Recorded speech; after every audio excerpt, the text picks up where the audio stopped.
Assembly ఎన్నికల్లో ఆశించిన ఫలితాలు దక్కక డీలా పడింది కాంగ్రెస్.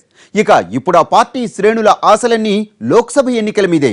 ఇలాంటి పరిస్థితుల్లో తెలంగాణ కాంగ్రెస్ బలోపేతానికి కృషి చేయాల్సిన వారు ఏం చేస్తున్నారు?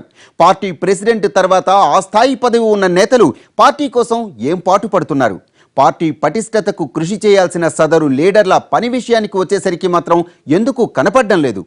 జనరల్ ఎలక్షన్స్ నోటిఫికేషన్ గడువు ముంచుకొస్తున్న సో కాల్డ్ లీడర్లు ఎందుకు సైలెంట్గానే ఉండిపోతున్నారు?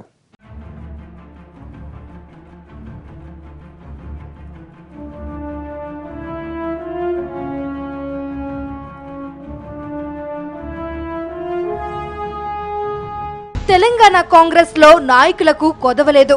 అయితే వారు పార్టీ కోసం చేసే కృషి మాత్రం అంతంత మాత్రమే. వారి సీనియారిటీ, జనంలో ఉన్న పాపులారిటీ చూసి అధిష్టానం ఘనమైన పదవులే కట్టపెట్టింది. సదరు పదవుల్లో ఉన్నవారు పార్టీ కోసం పనిచేస్తున్నారా లేదా అంటే ఆలోచించాల్సిన పరిస్థితి. అసెంబ్లీ ఎన్నికలకు ముందు సామాజిక సమీకరణాలు, ప్రాంతీయ లెక్కలు, సీనియారిటీలను చూసి పదవులు పందారం చేసింది ఏఐసీసీ.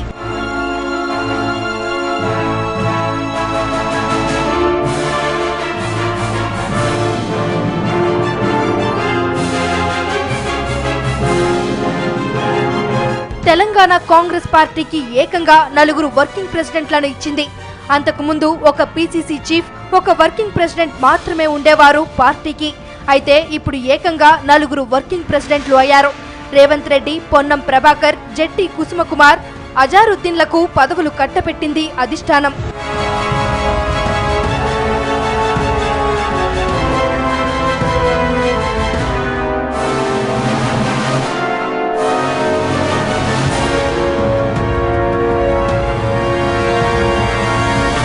వర్కింగ్ ప్రెసిడెంట్ గా ఉన్న రేవంత్ రెడ్డి 2 ఏళ్ల వరకు మీడియా ముందుకు రాను అంటూ అస్త్ర సన్యాసం చేశారు. ఎన్నికల్లో గెలుపోటములు సహజం. అయితే పార్టీకి వర్కింగ్ ప్రెసిడెంట్ గా ఉన్న నేత కొంతకాలంగా రాజకీయాలకు దూరంగా ఉంటానని ప్రకటించడం ఎంతవరకు సబబు? పార్టీ శ్రేణులకు ఎలాంటి సంకేతాలు పంపుతుంది అన్న చర్చ నడుస్తోంది.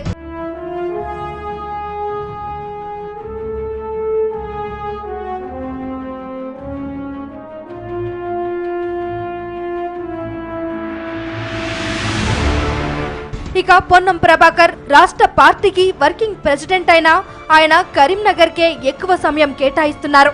పార్టీ మీద వచ్చే ఆరోపణలు తిప్పికొడుతూ, ప్రభుత్వానికి సవాళ్లు విసురుతూ మీడియాలో ఉండే ప్రయత్నం చేస్తూ ఉంటారు. జెట్టి కుసుమకుమార్ అయితే పార్టీ పదవి వచ్చాక 2 మీడియా సమావేశాలు పెట్టి మమా అనిపించేశారు. అజారుద్దీన్ సంగతి అంతే. పదవి వచ్చినప్పుడు ఒకసారి తలుక్కుమన్నారు, తర్వాత ప్రచారంలో కూడా కనిపించిన పాపాన పోలేదు. ఎన్నికల తర్వాత తాజాగా ప్రియాంక గాంధీ, రాహుల్ గాంధీలని కలిసి ఫోటోలకు పోజులిచ్చారు.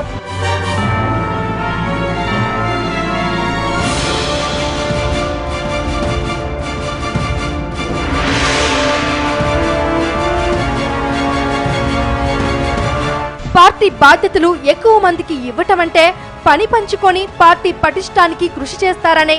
అయితే ఇప్పటి వరకు వర్కింగ్ ప్రెసిడెంట్లు పనులు మొదలు పెట్టలేదు. ఇటీవలే గాంధీ భవన్ లో వర్కింగ్ ప్రెసిడెంట్లకు రూములు కూడా కేటాయించారు. అయితే పార్లమెంట్ ఎన్నికలు దగ్గర పడుతున్నా వర్కింగ్ ప్రెసిడెంట్లు మాత్రం ఇంకా సీన్ లో కనిపించడం లేదు. అది కాంగ్రెస్ శ్రేణులకు అంతుపట్టకుండా తయారైంది.